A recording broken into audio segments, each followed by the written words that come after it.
I want to move on now to some recent big news that you announced, Senator. You are running for Congress. You're going to challenge U.S. Representative Mo Brooks in the 5th District. Correct. We announced just a few weeks ago, and we've certainly been working over the district over the course of just a short few weeks to begin to expand out into the district. Of course, I represent sort of the heart of the district. That district represents Lauderdale, Limestone, Madison, Morgan, and Jackson counties. And so I represent portions of Limestone and Madison counties in the heart of the district, which has kind of given me an opportunity, I believe, as we continue. We've got that name recognition. I've got that reputation of the kind of work that I bring. And so now we're spreading that footprint out just a little bit more through those other counties. Ready to take your political experience to the next level? Certainly, ready to do that. It's an answer to a calling, quite honestly, that I feel like I'm supposed to do. But the seed was planted some time ago, several months ago, when it looked like this might be an open seat. Of course, Congressman Brooks ran for the Senate seat, finished third in that race. But when that process started and he entered the race, we began to talk to folks in our circles and in the community. Would you support me if this was an open seat and if I ran for Congress? And I got a lot of good feedback, but also began having people ask me, will you consider running anyway, regardless if it's an open seat? And that began to make us realize that maybe there's some dissatisfaction with the current representation, and we started having conversations, and that certainly led us to the position that we're in. Going up against an incumbent, I assume, is always a daunting task, but given that Congressman Brooks has weathered the storm, so to speak, of going through the Senate campaign, do you think that helps your cause at all? Well, what I know is right now that I've been told that the reelectability of a congressman, incumbent congressman, is somewhere in the neighborhood of 96%. So I'm at 4% odds. But I would submit to you and your viewers that I've lived in the 4% my entire life. And we're certainly up to the challenge. We're up to the task. I just know that the people that I'm visiting with, whether it be in the communities across the 5th District or in boardrooms, that we're getting very positive feedback, and that folks are looking forward to having an alternative on the ballot. Do you have any particular goals should you be elected to this office? There are a lot of people who look at Congress and say it's very discombobulated, very disjointed, very disharmonious. Is that how you see it?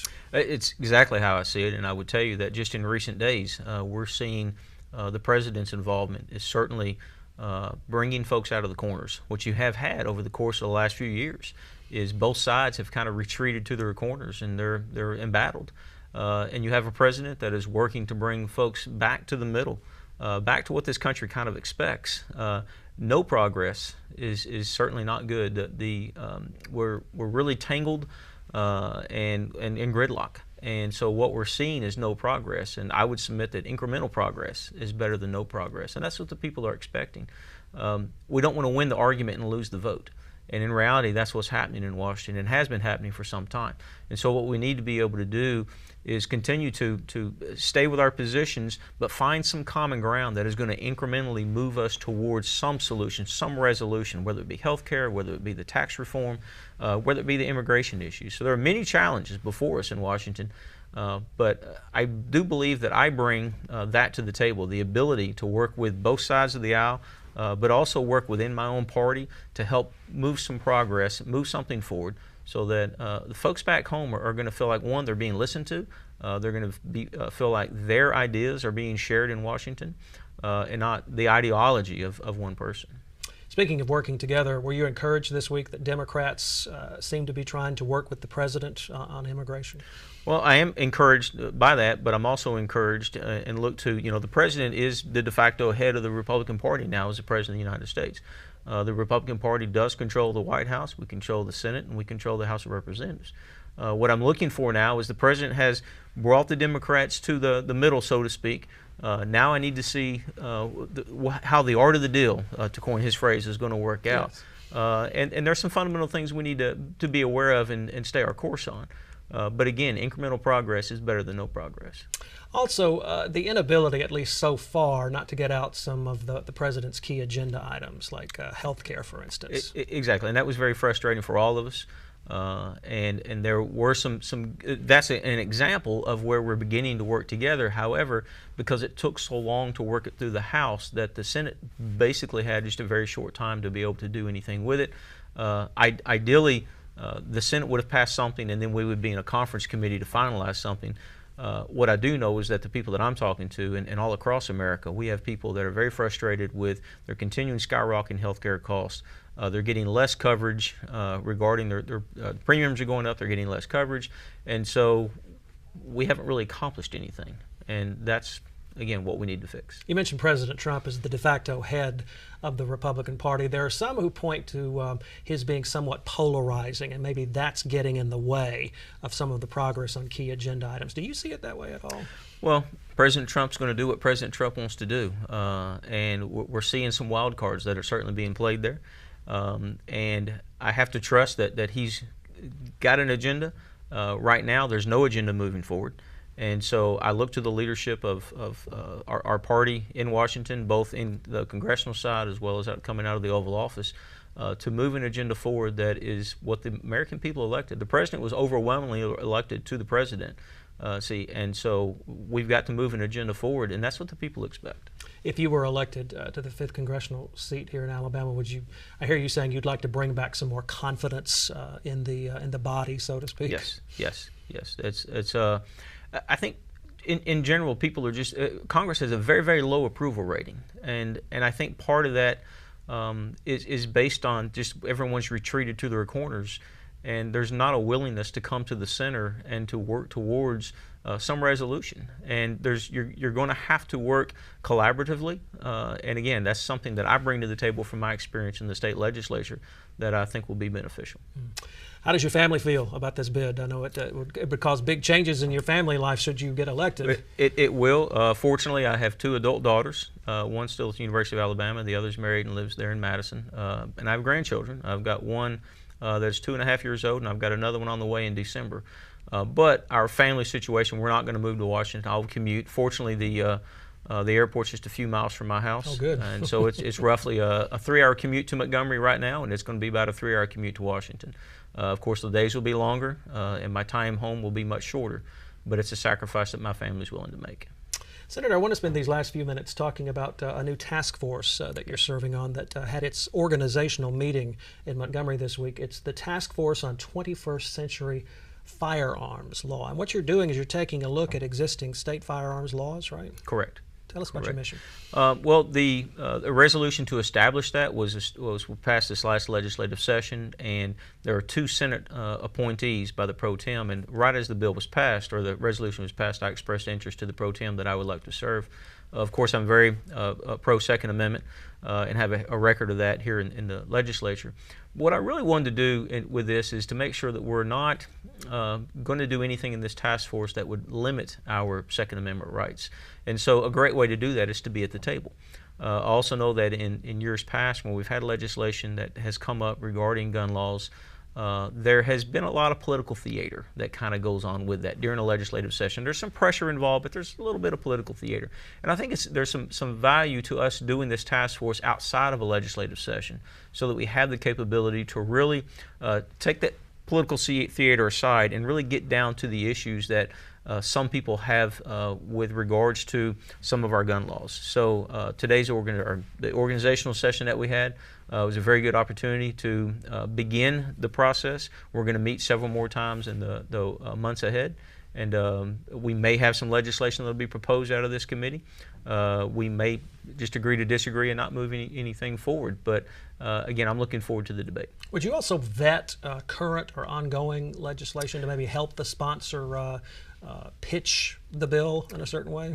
Certainly. I think that's one of the things we're going to look to. There has been some pre-filed legislation. It's one of the things that this task force will look to determine where maybe some of the collaborative efforts could be made so that folks will better understand and come on board regarding the way that it's written as currently.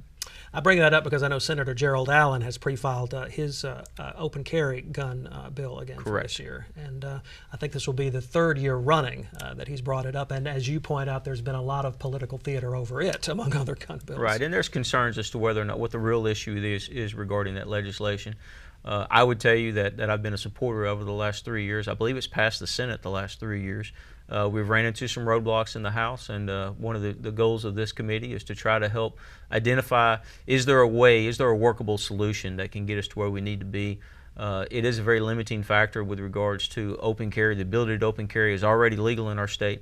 The rub is whether or not that individual is able to do so in an automobile, and that's something we need to look to. There have been some senators who have characterized the task force, even before it got up and running, as saying they felt it was going to be an attempt to subvert the Second Amendment. How do you feel about that contention? Well, I've heard that as well. I heard it reported, and that's one of the reasons I'm involved. I'm here to watch to make sure that our Second Amendment rights are protected in this committee, and I will be very vocal about that. And any indication that it looks like that we're trying to further restrict our Second Amendment rights will be something that I will vehemently defend in the task force. I will do so respectfully, but I will definitely defend those and make sure that my colleagues in the legislature, as well as the constituency that I represent back home, are well aware of where the committee is headed. Who makes up the committee?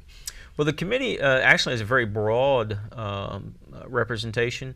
There's a couple of House members and a couple of Senate members is the only legislative aspect, and then it begins to touch from law enforcement to mental health to public schools to your system, colleges, and it just kind of very broad from that perspective. So I welcome the opportunity. Again, when this resolution was submitted and made its way through the House at the end of the legislative session, it kind of caught me off guard, but as I reviewed it, I said this is a great opportunity to be at the table. The interest of the Second Amendment, those that are pro-Second Amendment, the interest of the gun rights advocacy crowd needs to be represented, and I felt like I was one of the ones that can represent that. And so that's why I wanted to be involved.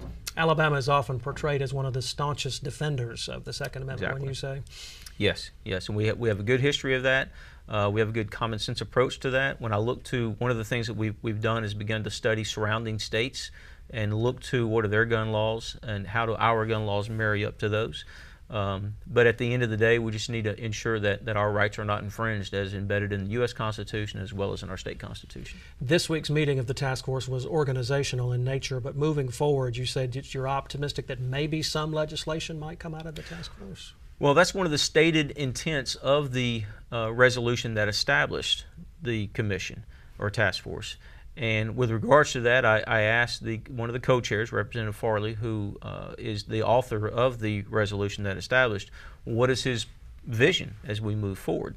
At our next meeting in late October, we will begin to have some discussions by the various members once we've reviewed some of the existing laws. And I've got a couple of concerns that are embedded in Senator Allen's bill that I think need to be addressed. And that'll start the conversations and the dialogue, hopefully with, again, the political theater setting aside, the pressures of a legislative session set aside, and we can kind of come to some real terms and some factual evidence. There are those that have claimed that the gun laws we passed in years past are going to create the wild, wild west. Well, that's obviously not happened. So we need to move aside from that rhetoric, and we need to actually get down to where someone's rights are being infringed and how we can move forward to ensure that those that are legally able to own and carry guns, those hunters and sportsmen, that their rights are not infringed. Senator Bill Holtzclaw from Madison, always a pleasure to have you on the show. Thank you so much. Thank you for being here. Yes, sir.